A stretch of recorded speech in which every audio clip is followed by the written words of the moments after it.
శుభోదయం. Global బెతేనియా Calvary ministry తరపున ఈ ఉదయకాల సమయంలో మరొకసారి మీ అందరితో కూడా కలుసుకుని దేవుని యొక్క పరిశుద్ధమైన మాటలు ధ్యానించడానికి దేవుడు నాకు ఇచ్చిన మధురమైన అవకాశాన్ని బట్టి నేను దేవునికి ప్రత్యేకమైన వందనాలు తెలియజేస్తున్నాను. ఈరోజు కూడా పరిశుద్ధమైన వేద గ్రంథములో నుండి మరి యొక్క చక్కటి మాటను చదువుకుందాం. కీర్తనల గ్రంథము 51వ అధ్యాయము 8వ వచనము నేను చదువుతున్నాను, దయచేసి గమనించండి. కీర్తనల గ్రంథము 51వ అధ్యాయము 8వ వచనము. ఉత్సాహ సంతోషములు నాకు వినిపింపుము, అప్పుడు నీవు విరిచిన ఎముకలు హర్షించును. దేవునికి స్తోత్రం కలుగునుగాక. అవును ప్రియమైనటువంటి సహోదర సహోదరులారా, మనము చేసే పాపము మన ఆత్మీయ జీవితాన్ని తీవ్రంగా నష్టపరుస్తుంది. దావీదు పాపము అతని కన్నులకు మాత్రమే కాకుండా అతని చెవుల్లో కూడా ప్రభావితం చేస్తూ ఉంటున్నాయి. అందుకోసమే ఉత్సాహ సంతోషములు నాకు వినిపింపుము అని పాడుతూ ఉన్నాడు. దావీదు ఒక సైనికుడు మాత్రమే కాదు ప్రియులారా, మంచి గాయకుడు కూడా అని గుర్తుపెట్టుకోవాలి. యుద్ధరంగంలో నుండి వచ్చిన తర్వాత తన కత్తిని పక్కన పెట్టి వీణను అందుకునేవాడు.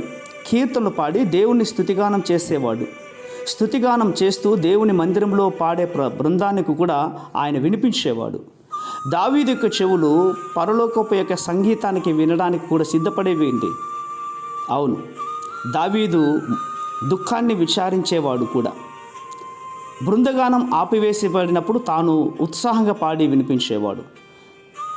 తాను విన్నదంతా కూడా తప్పు, తను చేసిన తప్పును ప్రభు సన్నిధిలో పాటల రూపంగా దేవుణ్ణి ఆలాపించేవాడు.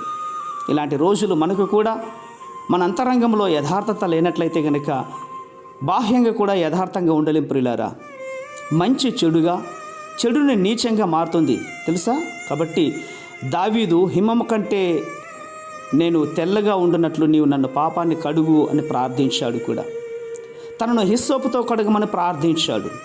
పస్కా సమయంలో రక్తం ద్వారా యూదులు ఏ విధంగా అయితే తమ పాపాన్ని పోగొట్టుకోవడానికి ఇష్టపడ్డారో దావీదు కూడా అలాంటి క్షమాపణ పాడి వినిపించేవాడు.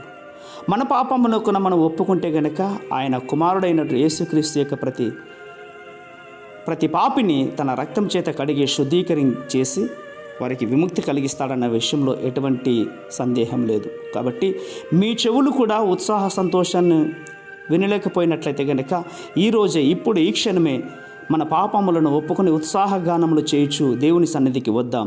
అట్టి కృపతో దేవుడు మనందరిని పోషించి నడిపించి కాపాడునుగాక. పరిశుద్ధమైన మా ప్రియ పరలోకపు తండ్రి, ఈ మాటలు వింటున్న బిడ్డలందరూ కూడా ప్రభువా, మీ జీవితంలో ప్రభువా ఉత్సాహగానములు చేయనట్లుగా ప్రభువా మా ఎముకలని మరీ హర్షించినట్లుగా మీరు సహాయం చేస్తారని విశ్వాసంగా నమ్ముచ్చు. చిన్న ప్రార్థనను మా రక్షకుడైన యేసయ్య నామమున అడిగి వేడుకొని పొందించున్నాం మా తండ్రి. Amen, amen, amen.